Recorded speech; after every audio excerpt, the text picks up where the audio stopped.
저희 멋이 저희 멋이를 처음 듣는 분도 계시군요. 저희 멋이라는 말은 네팔어에서 예수 그리스도께서 승리하셨다라는 뜻입니다. 그래서 우리가 이제 뭐 TV나 이런 데 보면 네팔에 이렇게 관련된 동영상들 보면 뭐 나마스테 뭐 이런 거 하잖아요.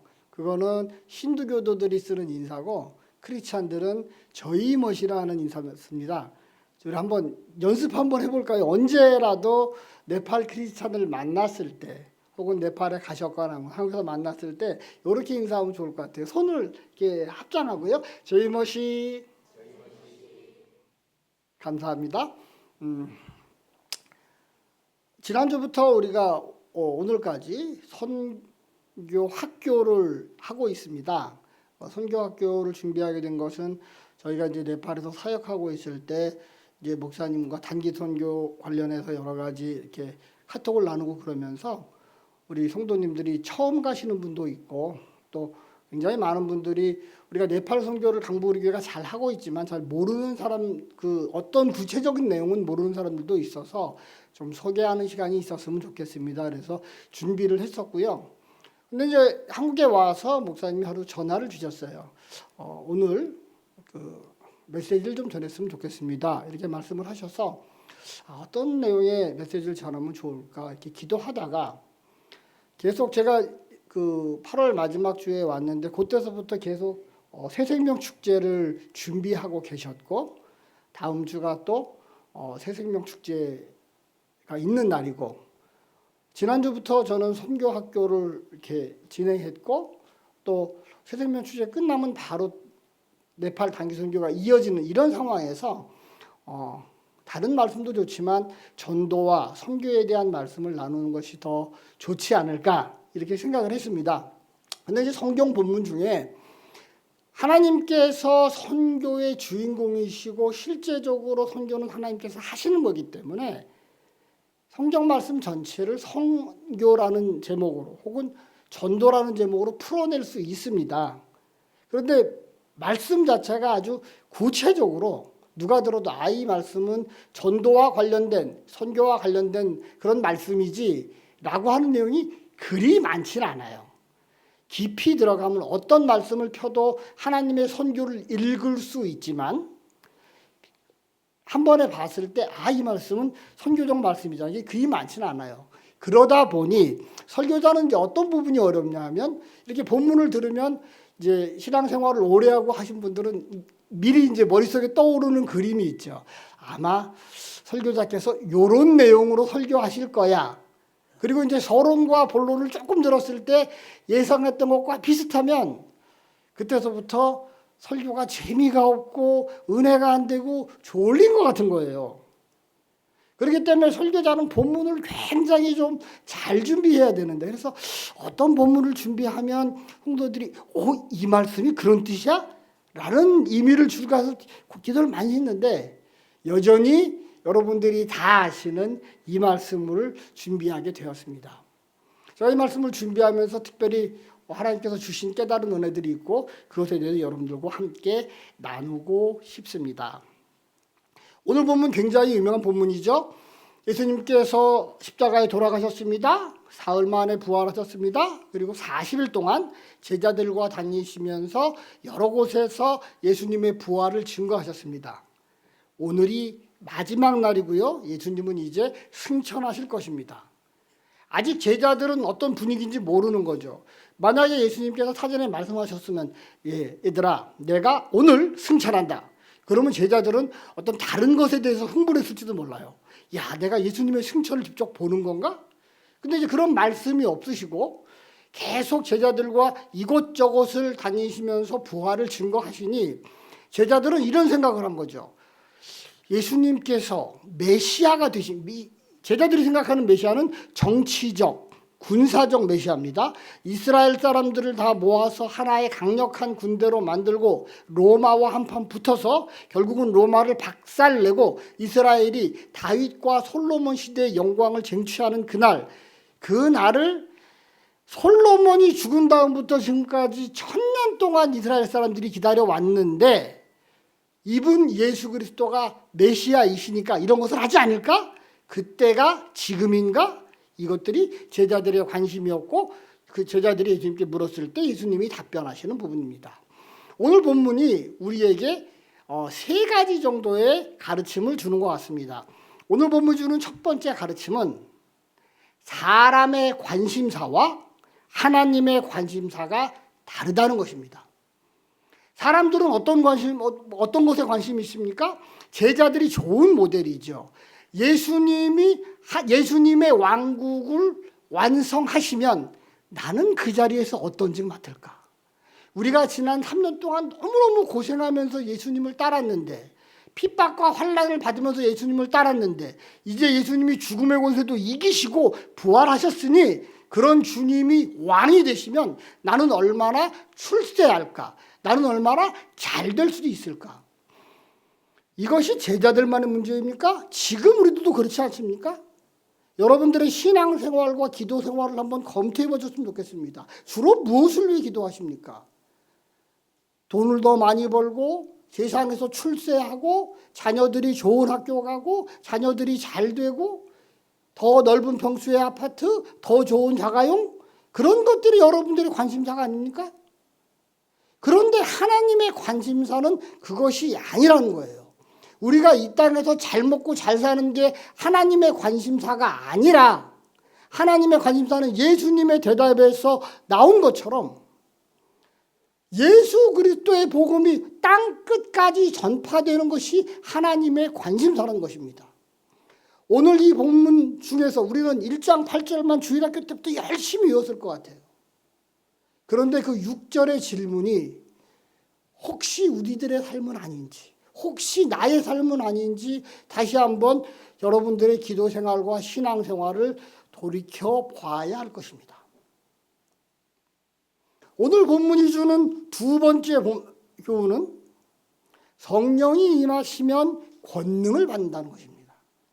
제가 제목을 목사님에게 드릴 때 성령이 임하시면 하고 물음표를 붙여놨습니다. 원래는 느낌표를 붙여야 되겠죠. 성령이 임하시면 어떤지 여러분들이 잘 아시잖아요.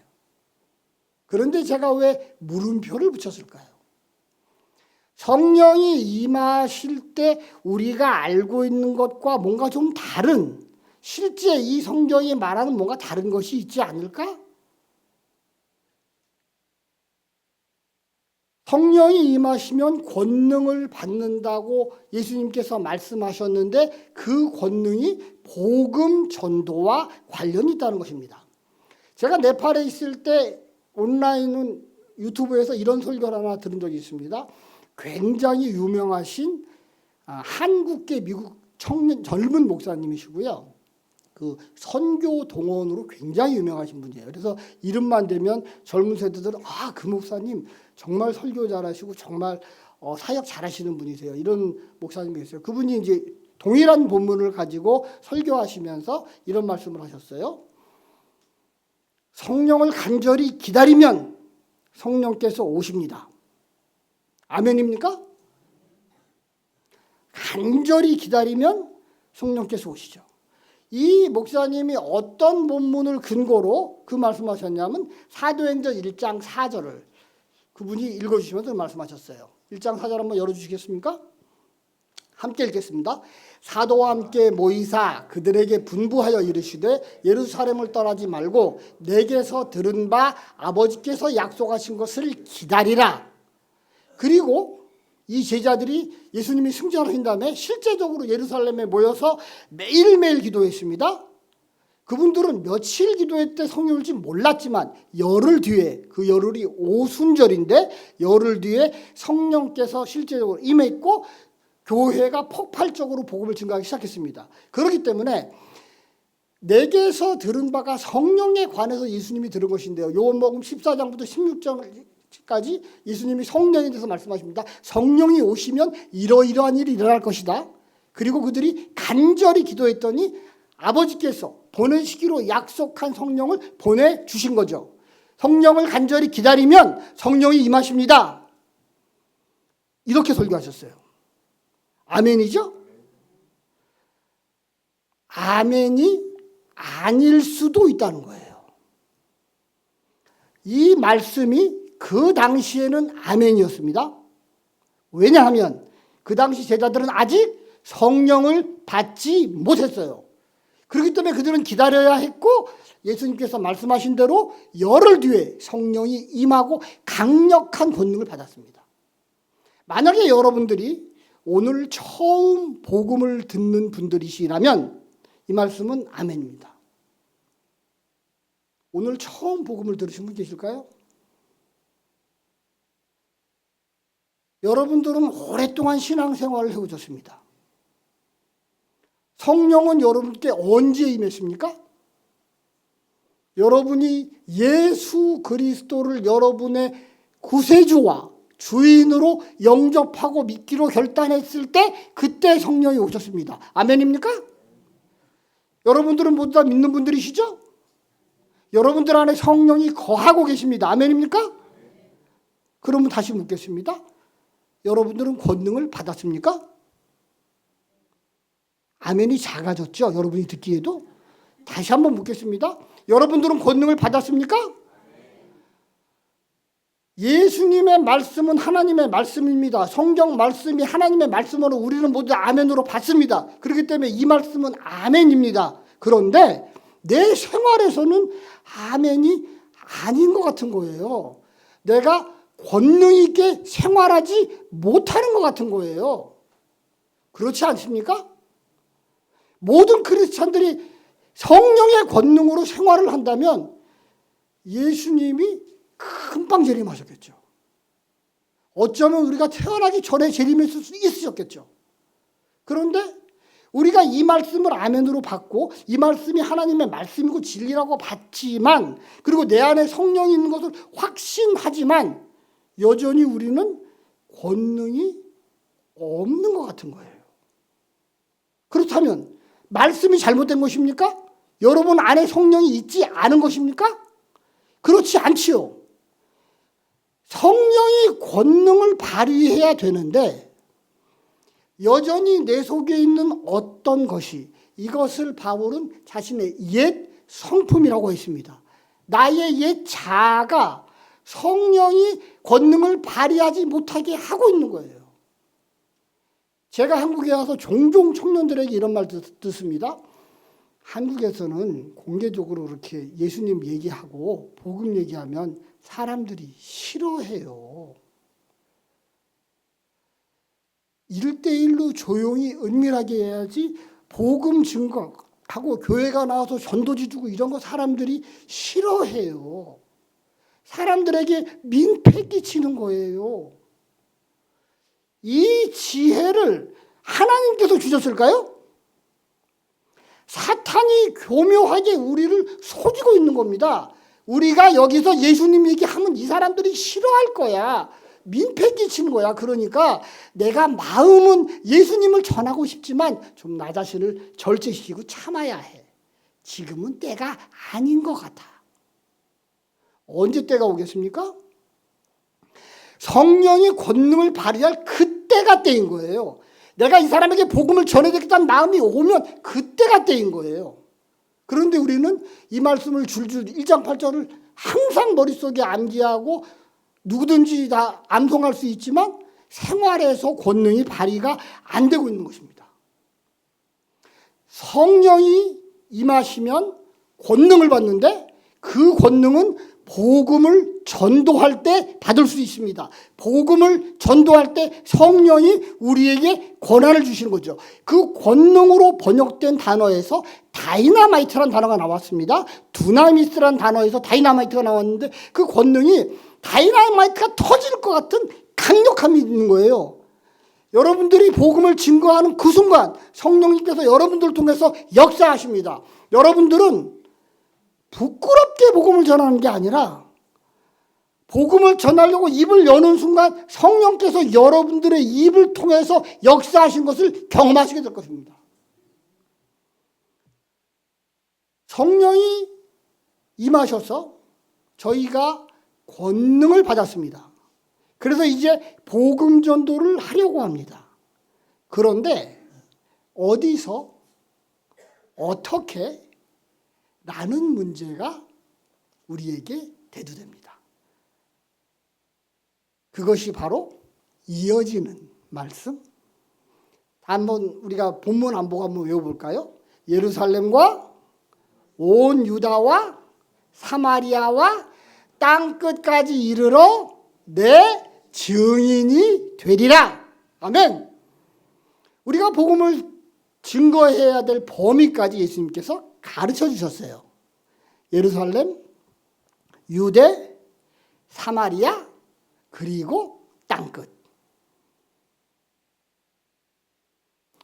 도대체 예루살렘은 어딜까? 유대는 어딜까? 사마리아 땅끝은 어딜까? 왜 이런 순서대로 배치되었을까? 이것이 성경학자들, 특별히 선교학자들의 가장 큰 숙제였습니다. 사도행전 자체는 요것들이 지리적 확산, 복음이 점차적으로 지리적으로 확장되는 것으로 이해했고 그렇게 기도했습니다. 그래서 사도행전 자체가 처음에는 예루살렘 교회가 부흥한 것으로 기록되었고 그러다가 예루살렘 교회가 더 이상 외부로 나가지 않으니까 하나님께서 채찍의 방법을 한번 쓰십니다. 그 채찍의 방법이 스데반의 순교에 이어서 이어진 교회에 대한 박해입니다. 교회를 박해를 하니까 성도들이 예루살렘을 떠났는데 도망간 것이 아니라 더 많은 곳으로 흩어져서 복음을 전하게 되었습니다. 그래서 어떤 사람은 여전히 유대 안에서 또 어떤 사람은 멀리 사마리아까지 간 것이죠. 사마리아로 간 대표적인 사람이 빌립이었습니다. 빌립이 교회를 개척하고 이제 교회가 설립되니까 예루살렘에 사도들을 청해서 베드로와 요한이 가서 그 사마리아 교회에서 기도했을 때 성령이 임했고 사마리아 교회도 이제 선교하는 교회로 바뀐 것이죠. 그것이 점점 교회가 커지면서 교회를 반대하는 세력 중에 사울이라는 사람이 있었고 그 사람이 스데반의 선교 이후에 다메섹으로 교회를 핍박하러 가다가 그가 부활하신 예수 그리스도를 만나고 또 사울이 바울이 되면서 안디옥 교회가 선교하는 교회가 되고 그 복음이 로마까지 갔다. 이게 사도행전 28장의 내용이고 이 본문의 순서에 근거해서 전통적인 방법, 우리처럼 복음주의 교회가 받아들이는 방법은 전도와 선교는 순서가 있는데 그것이 예루살렘, 유대, 사마리아, 땅끝이다 라고 해석했습니다. 예루살렘은 지금 현재 우리는 땅끝에 사는 사람들이죠. 저 범위 안에 없으니까 우리는 사마리아보다도 훨씬 멀리 있지만 우리가 저 말씀을 우리의 사역, 우리가 마땅히 해야 될 사명으로 받았을 때 우리에게도 예루살렘이 있고 유대가 있고 사마리아와 땅끝까지 있는 것입니다. 예루살렘은 어떤 곳입니까? 이스라엘 사람은 그 당시 예수님의 제자들은 그 당시에 예루살렘 성전을 떠나지 않고 기도했습니다. 그들이 살고 있는 곳이 바로 예루살렘이었습니다. 예수님의 제자 중엔 갈릴리 사람들도 있지만 뭐 베드로나 뭐 요한의 형제들이나 다 갈릴리에서 물고기 잡는 사람이었지만 지금 현재는 예루살렘에 있기 때문에 예루살렘은 우리가 살고 있는 곳이라고 볼 수 있습니다. 사실 가장 가까운 예루살렘은 여러분들의 가족입니다. 가족 내에서 증인의 삶을 살지 않고 있다. 모든 가족이 오늘 본 동영상처럼 우리 구역은 다 모태신앙이고요. 다 믿어요. 온 가족이 다 믿어요. 얼마나 하나님의 은혜입니까? 할렐루야. 그런데 우리들 중에는 아직 가족들 중에 믿지 않으시는 분도 있잖아요. 어떤 분은 혼자서만 믿는 분도 계시잖아요. 안 믿는 가정에 시집 가서 혼자 신앙생활 하시는 분도 계실 것이고 안 믿는 가정에서 태어났지만 친구의 복음을 받아서 여전히 혼자 예수님 믿고 있는 청년도 있을 것입니다. 그런 사람에게 가장 가까운 예루살렘은 바로 가정이겠죠. 만약에 온 가족이 다 믿는다면 가정 외에도 여러분들이 거주하는 곳은 회사를 나가는 사람들은 직장이 거주하는 곳이 될 수 있을 것이고 학생들은 학교가 거주하는 곳이 될 수 있겠죠. 그곳이 예루살렘이라는 것입니다. 우리가 먼저는 내 가정부터 내가 살고 있는 작은 공동체, 직장이나 뭐 클럽이나 혹은 학교나 이것이 우리의 영적 예루살렘이 되는 것이죠. 유대는 어떻습니까? 이스라엘 사람들과 유대인들과 동일한 동질 문화권에 있는, 그래서 내가 어떤 것들에 대해서 이야기하거나 어떤 행동을 했을 때 그닥 많은 반대를 하지는 않는 비교적 우호적 문화관계에 있는 사람들입니다. 여러분들과 아주 가족이나 이것보다 좀 멀리 있지만 여러분들의 어떤 이야기들을 충분히 전할 수 있는 대상들, 그 대상들이 영적 유대로 볼 수 있습니다. 반면 사마리아는 어떻습니까? 유대인들과 사마리아는 원수지간이었다는 것도 여러분 다 알고 계실 거예요. 우리에 대해서 긍정적이지 않은 사람들, 기독교 복음에 대해서 특별히 긍정적이지 않은 사람들, 그 사람들은 복음의 바깥에 있는 사람들이 아니라 그 사람들도 여전히 복음을 전해야 할 대상이라는 거예요. 그리고 땅끝은 여러분들이 생각하는 세계를 향한, 온 세상을 향한 복음 전파라고 볼 수 있습니다. 우리 교회는, 복음주의 교회는 이렇게 믿어왔고 지난 2000년간 이 일들을 계속 수행해 왔습니다. 그런데 이게 어떤 문제가 있을까요?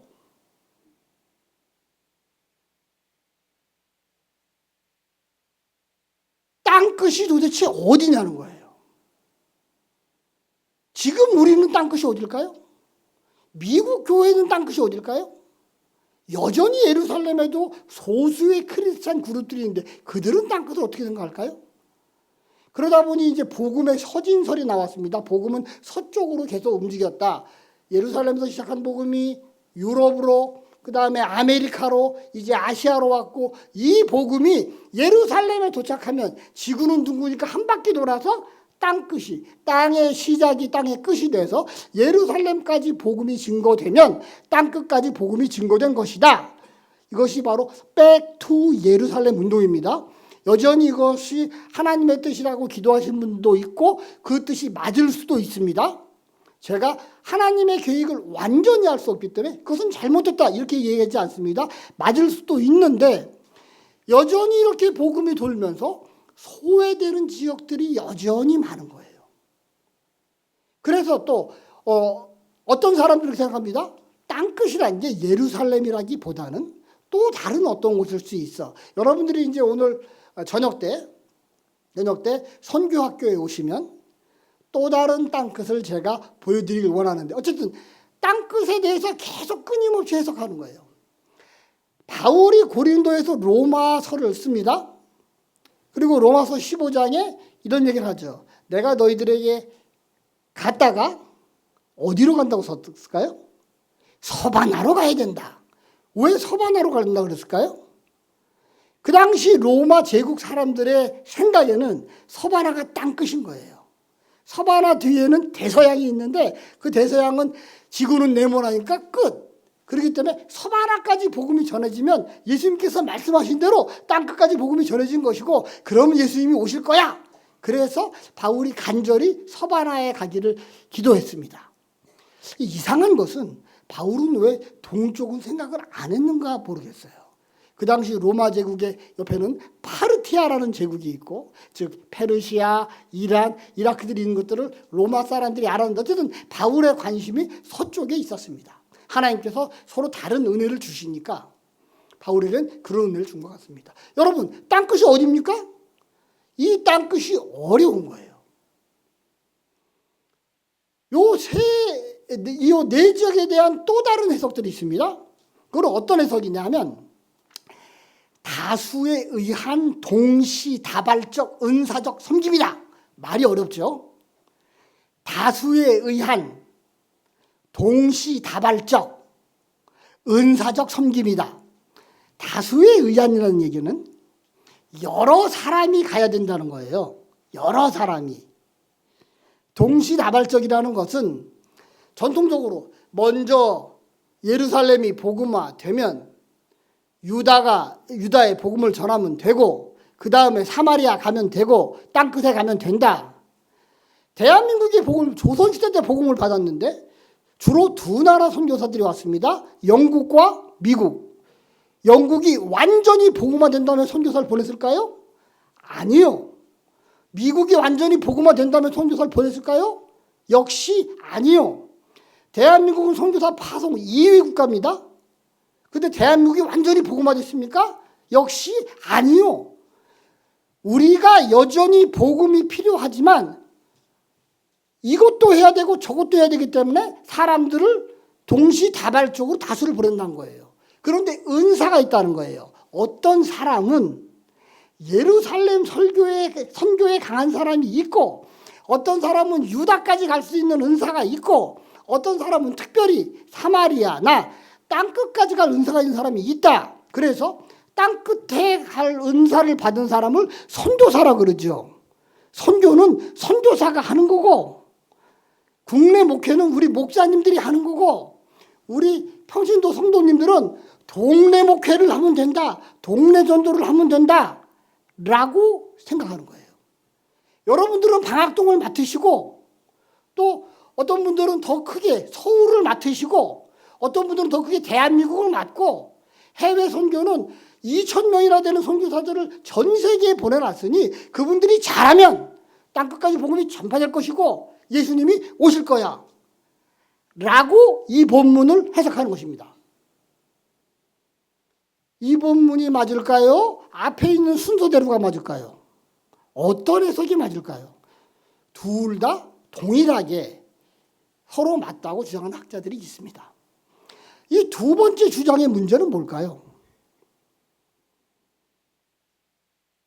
국내 목회의 은사를 받으신 목사님이 만약에 해외 선교에는 관심이 없으면 이것은 나의 은사가 아니야. 이것은 하나님이 내게 맡겨주신 일이 아니야. 그렇기 때문에 나는 내 지역, 내 구역에서 목회를 잘하면 하나님이 기뻐하실 거야 라고 생각하실 수 있다는 것이죠.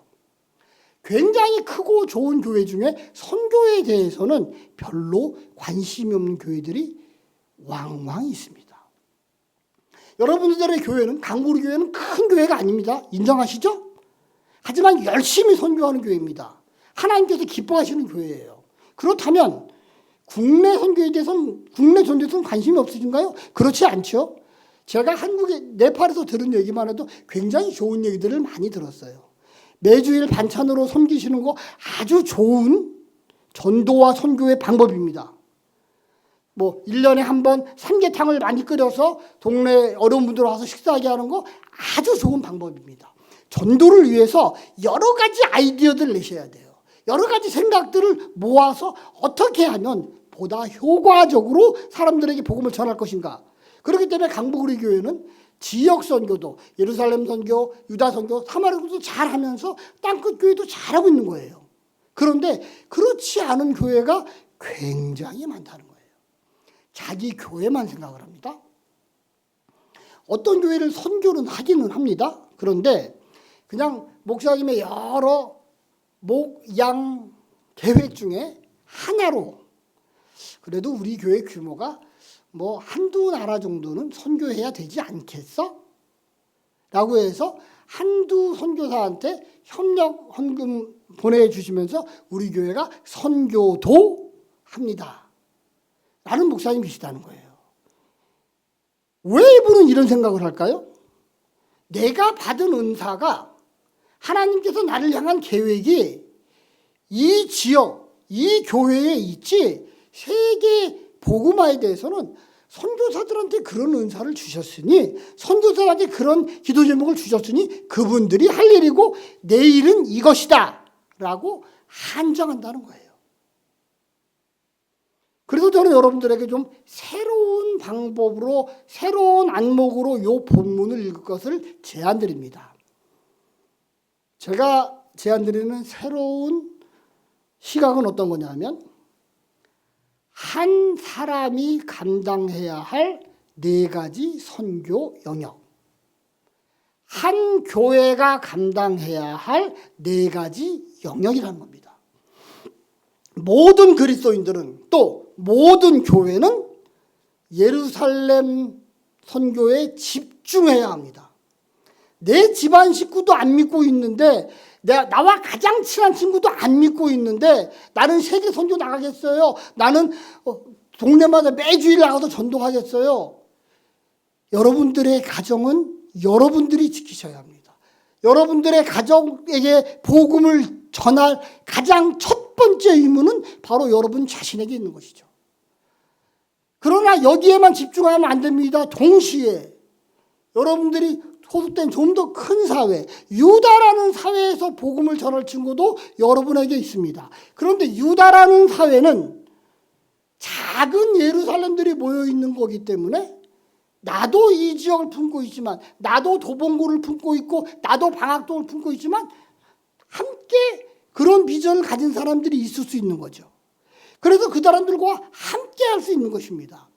예루살렘을 나의 가정으로 했을 때 이것의 가장 첫 번째 책임이 나라면, 유다를 방학동이나 도봉구로 하고 있을 때 이것을 위해서는 우리 교회 성도들이 함께 연합할 수 있고, 또 교회와 교회가 함께 연합할 수 있다는 거예요. 이 지역 복음화를 위해서 어느 누구와도 함께 일할 수 있는 준비를 하셔야 된다는 겁니다.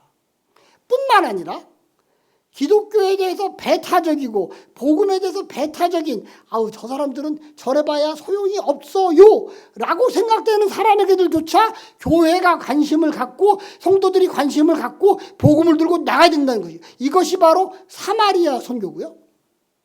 그리고 땅끝, 그 땅끝은 하나님께서 여러분에게 어떤 특별한 기도 제목을 주실 수 있어요.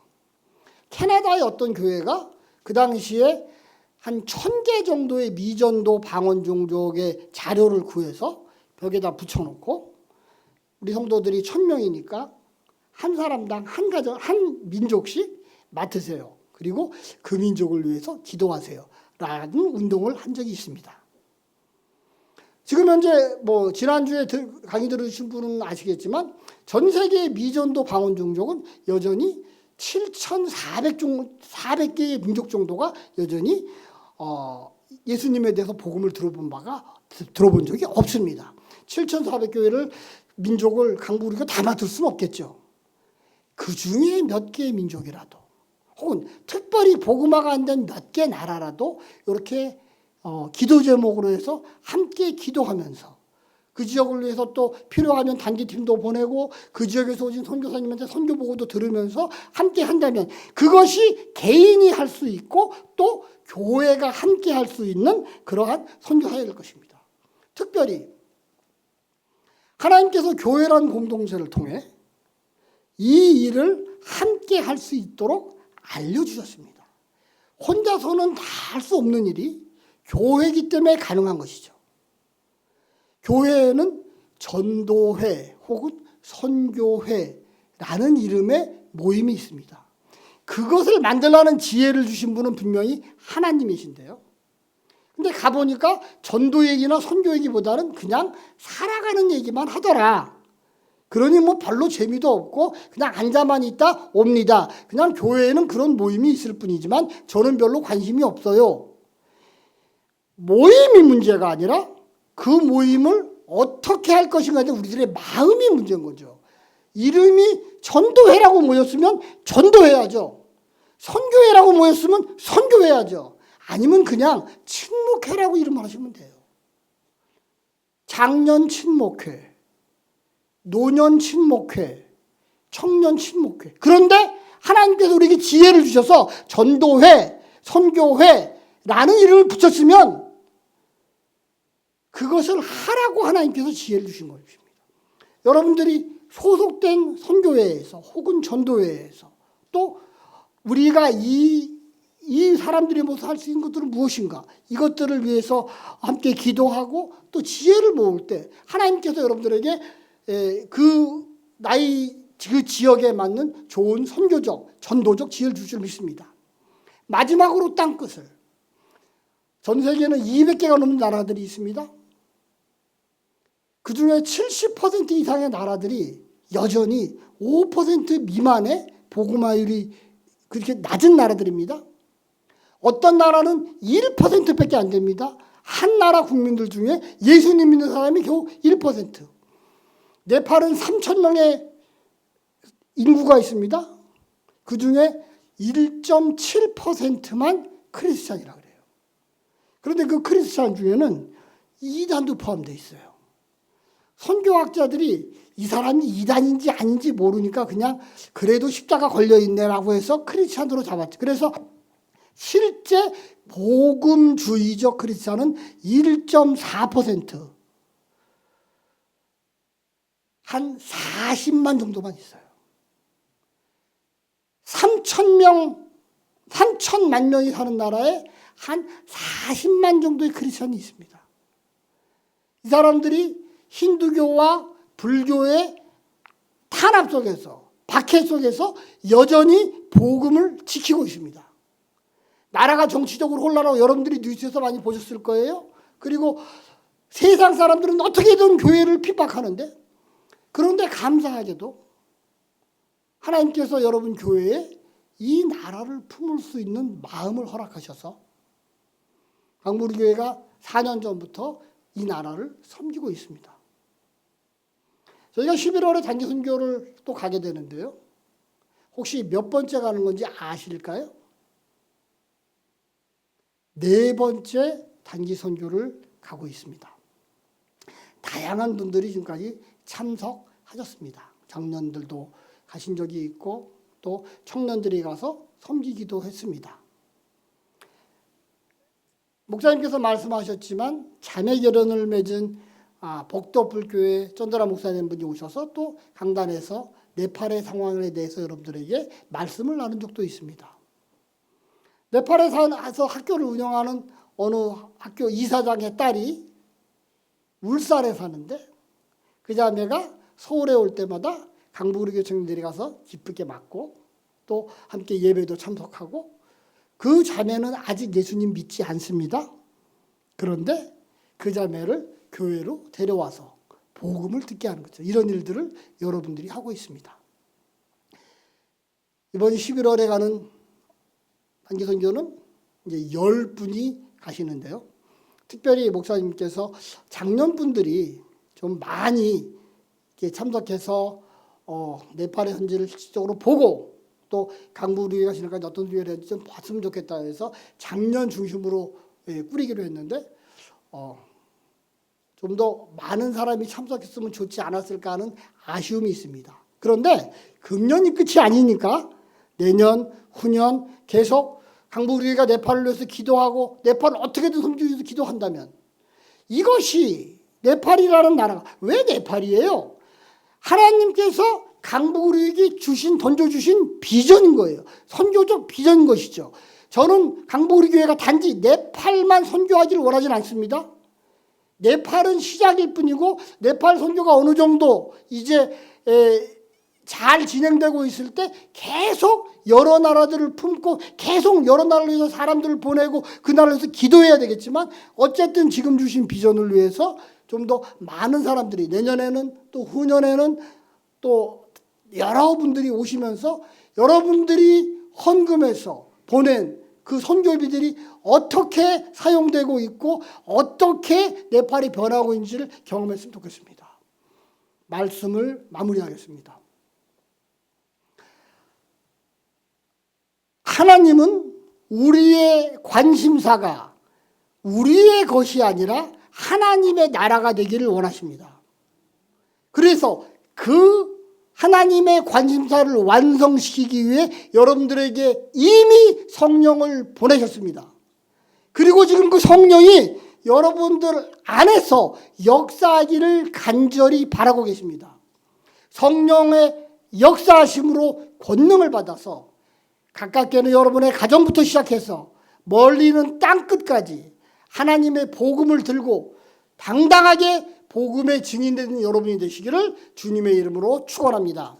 기도하겠습니다.